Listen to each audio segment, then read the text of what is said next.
Yes, welcome to the Jamaica Young Police channel. To our loyal viewers, subscribers and Patreon member. At the channel, we are a group of law-abiding citizens who believe in the rule of law and respect the rights of every citizen, but not the ones who do not subscribe to such behavior. We do believe in and support preemptive strikes because they save lives. This is a logical conclusion because preemptive strikes save lives and prevent the further loss of lives. We are all about saving lives at this channel. We at the channel aid criminals with a passion and do not want them over here. We do not want your views, your subscriptions, your likes or your comments. Please go elsewhere where the red carpet is waiting for you. Over here, we want you to go to prison or the departure lounge at Madden. Moving on to today's video. Yeah, throughout my life, growing up, even as a police officer, someone in the military, and my experience has taught me so many things. That's not because somebody talk mean that you're friends. You have to understand that, because sometimes your core beliefs or your values is not the same as the other person or persons. So, so what I'm going to talk about, ladies and gentlemen, family around the world. Tonight's story is not just about a man who lost his life. It is about a message, a warning, and a silence that still troubles me to this very day. The reason being is that, I've known some people, know people for years. And, when you say, you know somebody, people for years, that's, you would trust them with even your life. But, sometimes some things I just thought, had reminded you that the arm of flesh will feel you do not trust your own. You see, I'm from the belly of the beast. I have laid out pretty much, I have told the audience my background, my family background. I am a unique person in so many ways. That I have family who are criminals, that I never deny them or pretend as if I didn't have any have any criminal in my family or have any criminal around me when I was growing up. But I chose a different path. Because when I was 4, a man by the name of Tom Levine, a detective who was at Admiraltown, that was the man that have left that indelible mark on me to this day. I'm in my 50s. 2 of us left from my community where I was born and raised. And you see, throughout the years, I've learned so many things. I have a cousin who was a brigadista. Same age as Fed 'em up, Burro Boy. Those of who, only a few people would know who I'm talking about. So that's why when I talk about the PMP, none of them can come and challenge me and say that I am lying. Because I'm from a PMP family, PMP background and all of that. But I have learned through the years. And, this video that I'm going to do, I'm just talking from memory. The same thing, like before Rifle was killed, I had told 2 police officers, detectives from Munsbeer, because at the time I haven't spoken to Rifle since 2001. Reason being why I haven't spoken to him is that the information that I had received, intimate information, that Rifle was the man who was responsible for the killing of his best friend, Trinity. And I confront him about it. I knew Rifle from I was 10. because of Oni and Carlos from Cockburn Pen. So, you know, others who knew him after, I knew him from I was 10. So when I received information that his death was imminent, I had passed it on to 2 police officers. Because I haven't spoken to him since the killing of Trinity. That was the first time I've ever heard his name involved in any killing or anything like that. Trinity. So I haven't spoken to him since that day when I had confronted him about it, and he did not deny it or admit. The only thing that he was doing was just looking at me. Like he's like, I can't believe that you really asked me that. You understand? Because he's a older man for me, and he knew me from I was a little boy. So for me to ask him that was shocking to him, because I had told him what the other man that survived from the killing of Trinity out by Mountain View. And when I had passed on the information, it pretty much when I'm just gonna call one of the policemen's name Rocky. When Rocky had told him, he brushed it off and told Rocky that nobody never kill him on him thing. That was the Wednesday, and he was killed the Friday. And Rock was, you know, saying that spoke to Rock back then. At the same time before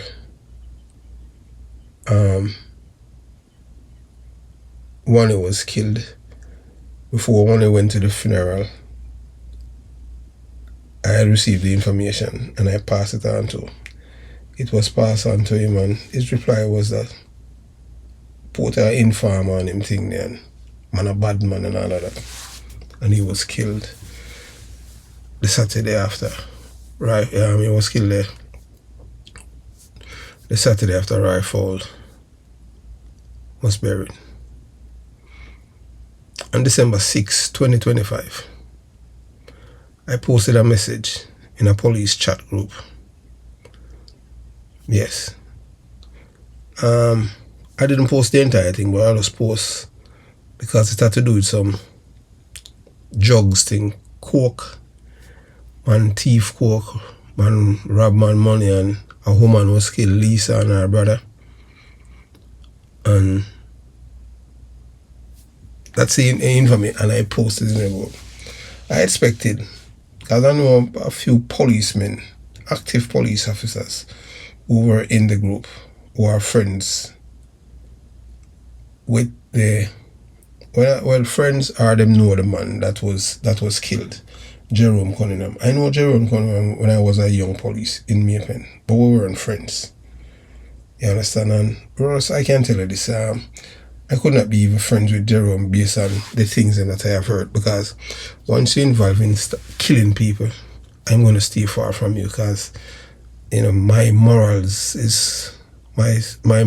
ethics is, you know, superior, you know, not because I know you. And once I know that you're involved in a killing, I start to stay far from you. That's why even Pilly Blacks from Toile, most people don't even know I was there. When Pilly Blacks, I did a video about it. I knew Pilly Blacks before I was a police officer. When Pilly Blacks had returned to Jamaica, when he came to Jamaica in the early 1990s, the first police that he encountered, he came, when he came to Jamaica and found my father. My father took him to Huntsville. And because he knew me when he was pushing handcart out to ferry to get fish and sell back then. So, you know, at the time, my name was calling up, and Bobby. And he came, and when I found out certain things about Pilly Blacks, you understand, I distanced myself away from him. I knew him before I was a police officer, but that's the kind of person I am. You can ask Admiral Bailey, I know, and Josie Whale, that these men are friends with my father.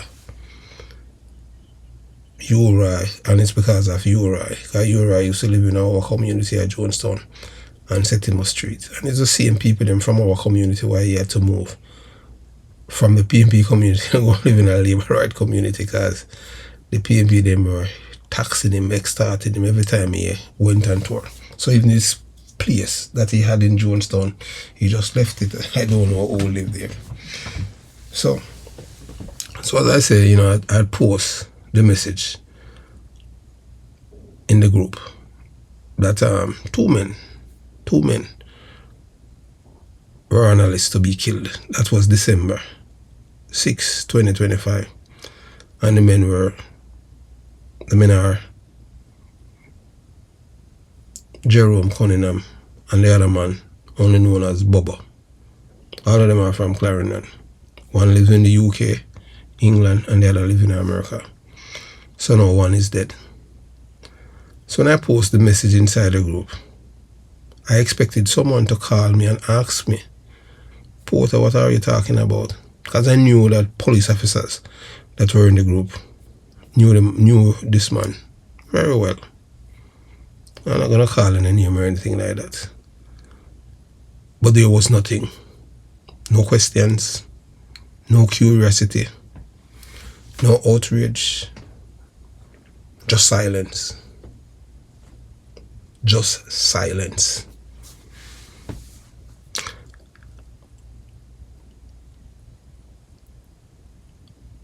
I called a few of the police officers. That was after. Yeah. They didn't answer me. They didn't return my call. They didn't return my text. So I just leave it at that. And sometimes, my friends, silence can be louder than words. I have seen strange things in my life, in my years as a police officer. Even after I had served in the military too, I have seen people laugh off warnings only for a tragedy to strike later. I have seen information ignored until it was too late.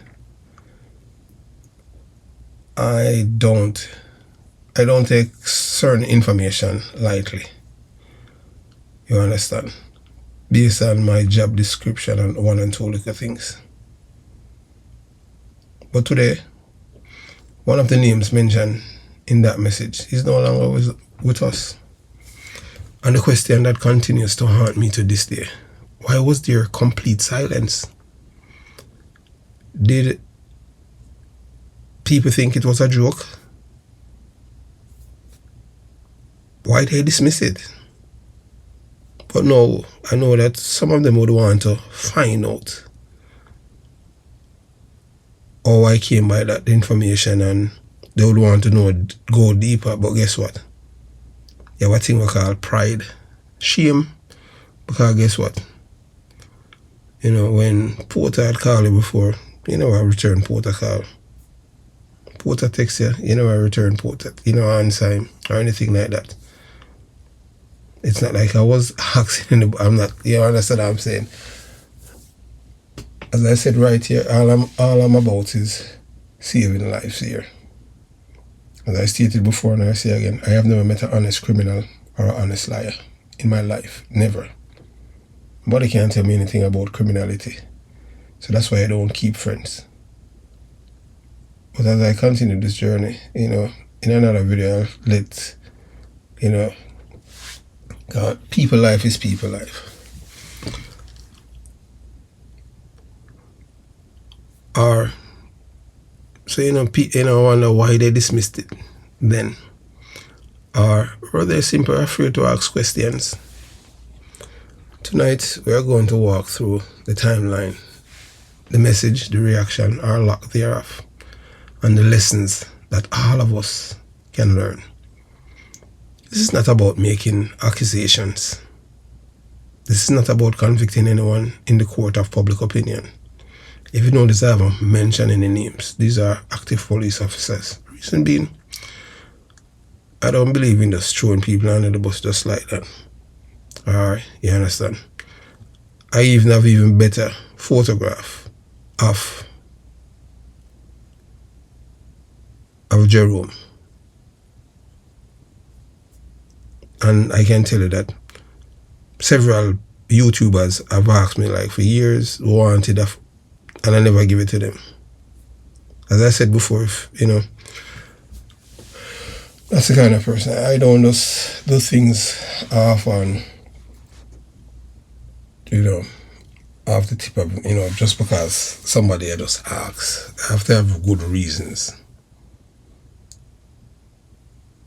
So this is about asking questions, looking at facts, and discussing why warnings are sometimes ignored until tragedy strikes. Stay with me until the end, because the story has lessons about friendship, loyalty, fear, and the importance of taking information seriously. Let's talk. And please, before I'm going further, just type and tell me where you're watching this video from. You know, you don't have to really state exactly your district or your city where you're watching. You know, you can, or even your state. You can say you're watching from New York, or you watch from Kingston 11, or you watch from Kingston, you know, you understand? I wouldn't want people to pinpoint, you know, where people are really watching from. You just can't just state the country. So the message, December 6, 2025, I sat there and typed that message. When you put something like that into a police group, you know exactly what usually happens. The phone starts ringing, people ask questions, they want details, they want clarification, they want to know where the information came from. But this time, nothing. Absolute silence. And that silence stood out to me. Reason being, I don't know. Because police officers are naturally curious people. Investigators ask questions. Detectives ask questions. Police officers want information. So when there's complete silence, it's make you stop and think, why? My experience as a detective, I spent years in policing. I have seen all kinds of behavior. I have seen people panic. I have seen people deny information. I have seen people laugh at warnings. And I have seen people stay silent. Over time, you learn to pay attention to pattern and details. You learn that human behavior sometimes tell its own story. Again, I am not saying silence proves anything. I am saying that silence made me uncomfortable. It made me think. When people don't take warnings seriously, history is filled with warnings that people ignored. As I said, no one can pay me. No one can pay me to do any video for anyone. No one. Communities have ignored warnings. Governments have ignored warnings. Families have ignored warnings. And later, people say, if only we had paid attention. If only we had asked more questions. If only we had taken it seriously. Those words come too late. The importance of communication. A simple question could have changed everything. What do you mean by that post? Where did you hear this? Although I put some caveat in the message. Should we be concerned? Questions matter. Communication matters. Silence can create confusion. Silence can leave people wondering. Silence can allow rumors to grow. When I was a police officer, I was never accused of selling any case or compromise myself for money in any case or try to put my job on the line for anyone because I'm trying to help people. You commit yourself, you have to deal with it, period. Why people remain silent? Sometimes people remain silent because they don't believe the information. They don't want to get involved. Yeah, them don't believe because the person or person who are involved in the message, the post, is their friend too. And you have to understand that there's no honest liar or criminal. I've learned that growing up. As I said before, I am from the belly of the beast. Family with all kind of things. And I don't deny it. I am transparent as a book. As my mother said, you cannot deny your family, your flesh and blood. If you have somebody in your family who's a thief or they are a criminal, there's no reason for you to be ashamed because it's not you, it's them. And there's no reason for you to even deny them. That's your family. You just own up to it. Yes, that's them, but I am a different kind of person. I don't support what they're doing. So that's the reason why in my family members that I have who involved in certain things, nefarious things, they know that they're not to call me, period. You know, because I don't want to talk to you, you understand what I'm saying? Because you're not going to get my security clearance, my top secret clearance, isn't any problem.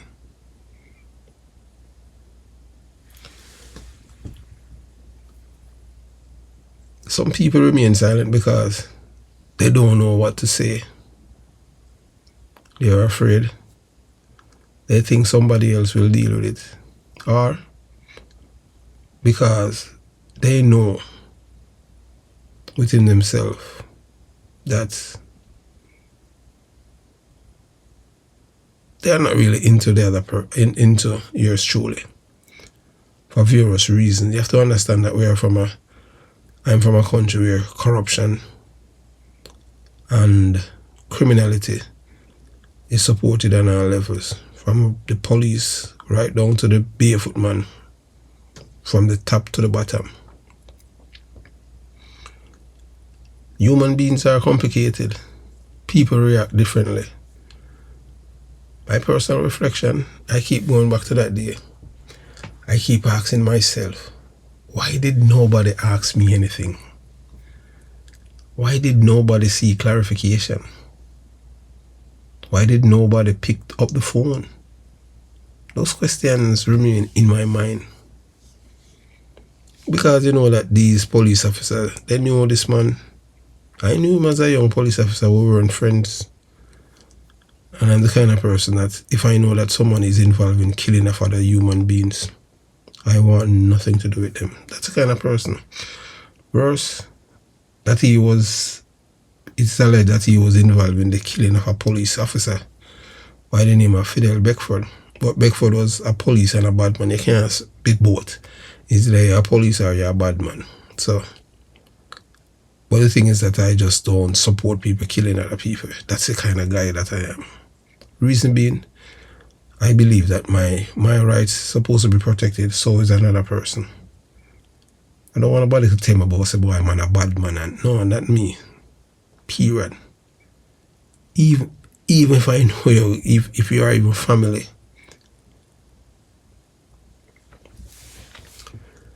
So if there's one lesson from all of this, is this. Never dismiss information without asking questions. Never assume somebody else will handle it. Never ignore concerns simply because they seem unlikely. Communication saves lives. Question matters. Listening matters. And before I go any further, I can tell you that there's no video out there of the shooting that has been released. I had spoken to police officer that we were in the military together who works with LAPD and he's a detective. And they haven't released any footage of of the shooting. None. So any person tell you that they look at the footage and it's Mexican or Hispanic people, I don't know where they get that from. Because they told me that they haven't released anything for the public. So the bigger picture here, the story is bigger than one person. It's about society. It's about paying attention. It's about understanding that every community benefits when people communicate openly and responsibly. Sometimes tragedy forces us to ask difficult questions, and difficult questions are necessary. I cannot tell you why there was silence. I cannot tell you what was in anyone else's mind. Only they know that. What I can tell you is how it affected me. I can tell you that it made me reflect. I can tell you that it reminded me that information, warnings, and communication matter. And I can tell you this: if something concerns you, ask questions. If something doesn't make sense, seek clarity. If you have information, speak responsibly. Because sometimes the difference between understanding and confusion is one simple conversation. My friends, tonight's discussion is not about pointing fingers. It is about reflection. It is about learning. It is about the importance of asking questions and taking concerns seriously. Let me know your thoughts respectfully in the comments section. Remember, like the video. When you like it, it's going to tell you to hype it, share the video, comment below. And if you haven't subscribed to the channel, subscribe. And remember, truth matters, questions matters, communication matters. And the code word for this video: ask the questions if you have reached this far. So they thought it was a joke when I had made a post. Now one man is dead. So the other man is Bubba. Bubba, who lives in England. 2 men supposed to be killed from Clarendon. Jerome and Bubba. Jerome is dead, so the next man that's in line is Bubba. Have yourself a beautiful day. Jamaica Young Police Channel out.